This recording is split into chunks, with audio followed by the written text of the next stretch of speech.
ជំរាបសួរបងប្អូនទាំងអស់គ្នាស្វាគមន៍មកកាន់ Step Carrot Card and Beer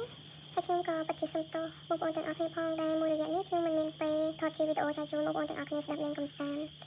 តហើយក៏មានបងប្អូនជាច្រើនដែលគាត់បានឆាតមកខ្ញុំផ្ទាល់ដើម្បីសុំវីដេអូក៏ដូចជាមើលជូននៅរឿងរ៉ាវផ្ទាល់ខ្លួនរបស់គាត់ផងដែរខ្ញុំពិតជាសំទោសដែលខ្ញុំមិនមានពេលវេលានៅពេលដែលខ្ញុំមានពេលគឺខ្ញុំមើលជូនពួកគាត់ដោយ free ហើយខ្ញុំសូមបញ្ជាក់ផងដែរថាសម្រាប់វីដេអូដែលខ្ញុំធ្វើគ្រាន់តែជាការចែកជូនបងប្អូនទាំងអស់គ្នាស្ដាប់លេងកម្សាន្តប៉ុណ្ណោះប្រសិនបើមិនត្រូវជាមួយនឹងសាច់រឿងបងប្អូនទាំងអស់គ្នាទេសូមអររំលងវីដេអូរបស់ខ្ញុំចាស់ណាតែបើសិនបើត្រូវជាមួយនឹងសាច់រឿងបងប្អូនទាំងអស់គ្នាសូមយកទៅក្នុងចិត្តចាស់អរគុណទាំងអស់គ្នាដែលជួយគ្រប់គ្រងវីដេអូរបស់ខ្ញុំហើយសូមជួយ Subscribe Channel YouTube របស់ខ្ញុំក៏ដូចជា Follow មកកាន់ TikTok របស់ខ្ញុំផងដែរណាដើម្បីជាកម្លាំងចិត្តខ្ញុំថតវីដេអូជូនបងប្អូនទាំងអស់គ្នាស្ដាប់លេងកម្សាន្តអរគុណខ្ញុំសូមមើលសញ្ញាកាតជូនតែម្ដងសម្រាប់សញ្ញាកាតនេះគឺខ្ញុំជំពាក់សំណួររបស់បងស្រីម្នាក់ដែលគាត់ឆាតមក personal account ដើម្បីសួរខ្ញុំហើយខ្ញុំពិតជារវល់ហើយអត់មានពេលវេលាធ្វើវីដេអូស្វែងរកចម្លើយជូនគាត់ទេហើយសម្រាប់សំណួររបស់គាត់គឺគាត់បានសួរខ្ញុំថាតើគាត់មានអារម្មណ៍ចង់ចាក់ចែងពីខ្ញុំទេពីព្រោះតែមួយរយៈពេលនេះពួកយើងមានភាពមិនចាស់សម្រងនឹងគ្នាទេអញ្ចឹងពាក់ព័ន្ធជាមួយនឹងសំណួររបស់បងស្រីគឺគាត់ចង់សួរថាតើម្នាក់នោះគាត់មានអារម្មណ៍ចង់ចាក់ចែងពីខ្ញុំទេខ្ញុំនឹងមើលសញ្ញាកាតជូនគាត់ចំនួន5សញ្ញានេះតែម្ដងថាតើសញ្ញាកាតទាំង5សញ្ញានេះមានអត្ថន័យបែបណាសម្រាប់សំណួររបស់គាត់សញ្ញាកាតដំបូងគឺជាសញ្ញាកាត Sri Aswan សញ្ញាកាតទី2គឺជាសញ្ញាកាត Nai Aswan សញ្ញាកាតទី3គឺ Two Aswan សញ្ញាកាតទី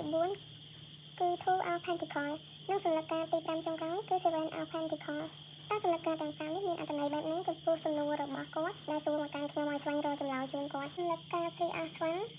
សញ្ញាកាតនេះគឺជាសញ្ញាកាតដែលតំណាងឲ្យភាពរីកចម្រើនតំណែងល្អរឿងការងារក៏ដូចជាការសហការគ្នាសញ្ញាកាតនេះក៏ជាសញ្ញាកាតដែលតំណាងឲ្យមនុស្សប្រុសម្នាក់ដែលពូកែខាងចរចាពូកែតំណែងហើយក៏ជាមនុស្សដែលងាយនឹងចាស់សម្រងជាមួយអ្នកដទៃហើយគាត់ក៏ជាមនុស្សដែលចូលចិត្តធ្វើដំណើរទៅរកអ្វីដែលថ្មីផងដែរតាមសញ្ញាបៀណាងអាស្វាន់គឺជាសញ្ញាបៀដែលតំណាងឲ្យមនុស្សប្រុសដែលមានអាយុចាប់ពី20ឆ្នាំឡើងគាត់គឺជាមនុស្សម្នាក់ដែលមានភាពរហ័សរហួនរួសរាយមានទឹកចិត្តល្អក៏ជាមនុស្សដែលមានភាពលេចធ្លោជាងអ្នកដទៃដែរគាត់អាចមានជំនាញជាអ្នកច្រៀងគូគំនូរលេងកីឡាដល់ពូកែហើយក៏មើលទៅមានភាពក្មេងជាងវ័យប៉ុន្តែគាត់ហាក់បីដូចជាមិនមានភាពនឹងនៅក្នុងជីវិតទេសម្រាប់សញ្ញាបៀធូអាស្វាន់អត្ថន័យសញ្ញាបៀនេះគឺជាសញ្ញាបៀដែលតំណាងឲ្យមនុស្សប្រុសម្នាក់ដែលមានភាពរួមទុំតែក៏មានមហិច្ឆតាចូលចិត្តការសាក់លបងនៅរឿងរ៉ាវអ្វីដែលថ្មីជាមនុស្សចង់ចេះចង់ដឹងចូលចិត្តការសាក់លបងរឿងក្រៅប្រទេសទៀតក៏អាចថាបានប្រសិនបើគាត់ជាមនុស្សដែលធ្វើការងារជាមួយនឹងជនបរទេសឬក៏គាត់ជាមនុស្សដែលចូលចិត្តដើរទៅក្រៅប្រទេសគាត់ចេះរៀបចំផែនការសម្រាប់ពេលអនាគតហើយគឺជាមនុស្សដែលមានភាពក្លាហាននៅក្នុងការឈានជើងចូលទៅក្នុងពិភពដែលមិនធ្លាប់ស្គាល់និយាយរួមគឺគាត់ចូលចិត្តសាកអ្វីដែលថ្មីរៀនសូត្រអ្វីដែលតែប៉ុន្តែជាមួយនឹងលក្ខណៈសម្បត្តិរបស់គាត់នៅក្នុងសិល្បៈគឺខ្ញុំបានបង្ហាញរួចរាល់ហើយប៉ុន្តែតែប៉ុន្តែជាមួយនឹងសំណួរគឺគាត់ចង់សួរថាតើគាត់មានអារម្មណ៍ចង់ចាក់ចេញពីខ្ញុំទេតែប៉ុន្តែជាមួយនឹងអារម្មណ៍ពីព្រោះតែមួយរយៈពេលហ្នឹងគឺពួកយើងមានភាពមិនចោះសម្រងនឹងគ្នាទេខ្ញុំចង់ឲ្យបងប្រចាំពាក់ព័ន្ធជាមួយនឹងសញ្ញាកាត Sri Aswan គឺជាសញ្ញាកាតមួយនេះពីព្រោះពាក់ព័ន្ធជាមួយនឹងអត្ថន័យរឿងរ៉ាវស្នេហាគឺគាត់អាចនឹងមានស្នេហាលើសពី2ឡើងទៅឬក៏3នាក់នៅក្នុងពេលតែមួយអញ្ចឹងពាក់ព័ន្ធជាមួយនឹងស្នេហាគឺគាត់អាចមានកង់សកលរៀងច្រើនដែរអញ្ចឹងសូមប្រយ័ត្នតិចពាក់ព័ន្ធជាមួយនឹងសញ្ញាបៀមួយនេះសញ្ញាបៀនេះគឺពាក់ព័ន្ធជាមួយនឹងការដែលមានស្នេហាត្រីកោណក៏ដូចជាគេកំពុងតែប្រៀបធៀបមនុស្សម្នាក់ទៅម្នាក់ទៀតថាតើនរណាដែលមានចំណុចល្អជាងពីលោធ្ងន់ជាងគឺគេនឹងជ្រើសរើសម្នាក់នោះអញ្ចឹងបើសិនជាយើងកំពុងតែស្ថិតនៅក្នុងស្ថានភាពបែបនេះគឺសូមកុំរងចាំគេឯងខ្ញុំលើកទឹកចិត្តកុំឲ្យរងចាំម្នាក់នោះឯងយើងអាចបើកបេះដូងទទួលយកអ្នកថ្មីហើយមើលថាតើនរណាដែលអាចចូលមក take care យើងក៏ដូចជាស្អមបេះដូងយើងបានធ្វើឲ្យយើងមានភាពប្រសើរជាងមុនក៏ដូចជារីករាយជាងមុនហើយគេមានចំណុចដែលល្អដែលយើងអាចទទួលយកបានគឺយើងជ្រើសរើសគេចោះសូមកុំចាំអីបើសិនបើគេមានជំរឿសច្រើនគេជាមនុស្សប្រុសបែបនេះសូមកុំរងចាំគេអីកុំឲ្យយើងខាតពេលវេលាខ្ញុំសូមប្រាប់ទៅម្ចាស់សញ្ញាការនេះដែរសូមបើកបេះដូង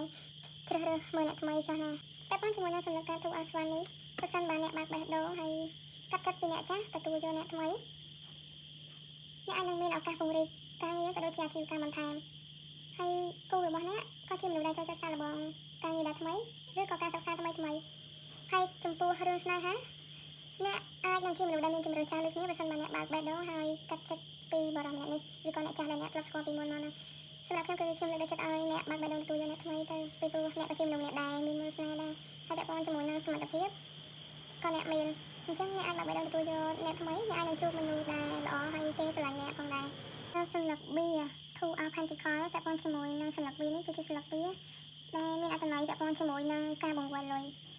ហើយក៏ជាសន្លឹកបៀដែលតំណាងឲ្យមនុស្សដែលមានអារម្មណ៍ប្រែប្រួលមានចិត្តមិននឹងណហើយចូលចិត្តភាពបថុយបថារឿងលុយកាក់អញ្ចឹងមនុស្សម្នាក់ដែលអ្នកធ្លាប់ស្គាល់ហើយពាក់ព័ន្ធជាមួយនឹងការចង់ដឹងពីអារម្មណ៍របស់គេ